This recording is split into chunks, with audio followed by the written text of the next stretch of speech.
بس البنات دول بجد منهم لله. انا مرة كنت ماشي على الحيط عادي وما بعملش اي حاجة خالص، وفجأة واحدة شافتني وقعت في الارض كأنها ماتت، ولقيت ابوها جاي بالشبشب وبيجري عليا وعامل عقله من عقلي، وامها عمالة تصوت وتقول بنتي ماتت. لولا ان الراجل ابوها الشرير الكعبل وقع على الارض قمت جاري ونطيت من الشباك، كان زماني دلوقتي لازق في الشبشب ومفعوص.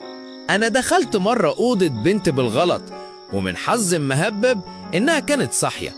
وخد عندك بقى يا اسطى صريخ ومية بتتحدف عليا من بعيد، وشباشب بتطير ناحيتي، وفي الآخر من كتر سوتها فضلت تترعش وفجأة وقعت على الأرض. والله يا عم صعبت عليا وكنت عايز أفوقها، بس سمعت صوت ناس جايين بيجروا على أوضتها، قلت لا ما بدهاش بقى، أنا أهرب وخلاص. يا عم أنا آخر مرة طلعت فيها على المطبخ دخلت على بنت كانت واقفة بتقشر بطاطس، يا نهار أزرق، فجأة قعدت تصوت كأنها شافت ديناصور، وانا يا عم غلبان وهبل وما كنتش عارف اتصرف ازاي، بس لولا ساتر ربنا وانا بجري وخايف اتزحلقت ووقعت جوه البلاعة. الحمد لله كان زماني دلوقتي وجبة للنمل.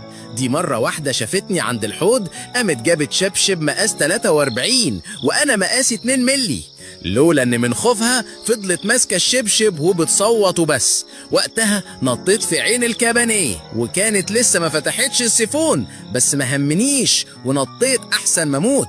عايزك بقى تتخيل لو ده كان نزل عليا كان هيعمل ايه فيا. ده انت كده تبقى من القوات الخاصة الصرصورية يا عم. انا بقيت اول ما بشوف بنت بهرب قبل ما تصوت وتلم عليا الناس. المشكلة بقى يا اسطى انهم بيقولوا علينا اننا مقرفين. طيب ما هم بياكلوا حاجات شكلها مقرف، ده كفاية البتاع اللي شكل الاسهال ده اللي بيقولوا عليه بتستاشيو. أنا بقيت بخاف أمشي في البلاعات، أصل ألاقي بنت طلعالي وتصوت في وشي.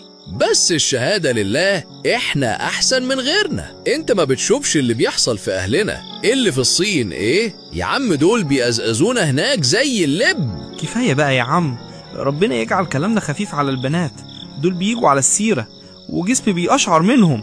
طيب بنات لا بلاش، حرام عليك.